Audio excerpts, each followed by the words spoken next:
a man of the past, he was in the mosque, and as the Imam finished his prayer, it was a great scholar, the Imam was a great scholar. As soon as he finished his prayer, the Salat al-Dhuhr, everyone, he got up to pray the Sunnah and everyone left. So he thought to himself, hectic, that's it, this guy, everyone's left. I'll wait for him to finish his Sunnah and I'll get up and ask him some questions. I'll have him to myself. He was a great scholar.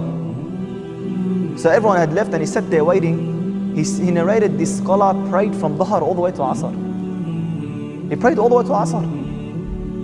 And then at Asr he stopped. They got up, they prayed the Asr. And then he goes, after the Asr, inshallah, I'm going to talk to him. I'm going to ask him my questions. After Asr, he opened the Quran and he read Quran till Maghrib. So this man, he's standing there watching. He goes, inshallah, after Maghrib, who prayed the Maghrib, and I'll ask him. He prayed the Maghrib, he got up, he prayed the Sunnah, and he prayed till Isha. After Isha, he goes, you know what, after Isha, I'll ask him. He has to get tired sometime. So after Isha, inshallah, before he goes home, I'll catch him. So this man gets up after Isha and he prays till Fajr. He prays till Fajr, 12, 13, 14 hours, depending on the time. So he got up after Fajr and he goes, inshallah, after Fajr, I'll ask him. He got up after Fajr, he made his tasbih and he got up to pray after the shuruq. And this man was standing there. He goes, I saw him get tired. And I heard him make a dua. Do you know what dua he made? He goes, oh Allah, I seek refuge in you from feeling tired and not being able to worship you properly.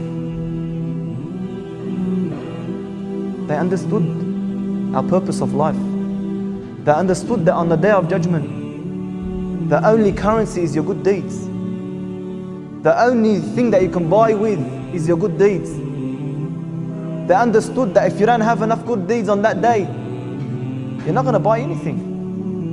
Abu Bakr radiallahu anhu was the man who never could you find a good deed except he's perfected it. Except he's the first one there. No matter what companions would do. Yani Umar radiallahu anhu, when Abu Bakr was Khalifa, when he saw Abu Bakr radiallahu anhu leave after Fajr every day and go somewhere. One day he followed him. This was the Khalifa. This man ran he ran the affairs of over a third of the planet. That at that time Islam had reached over a third of the world, and in Umar's time it reached over two-thirds.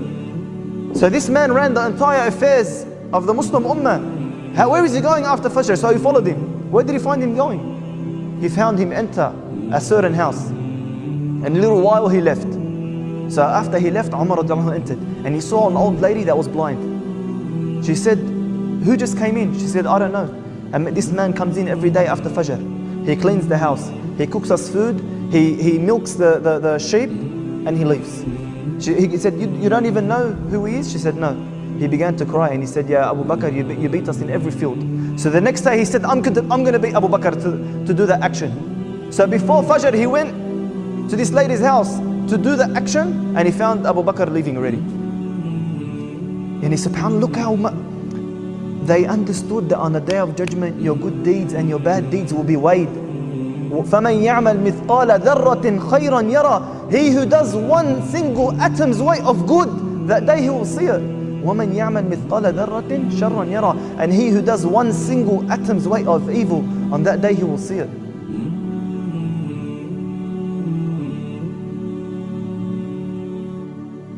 تذكر يوما كنت تعانق دمعة الفكر تناجي الله في صبر وترجو رحمة تسري فعاش القلب إخلاصا وصرت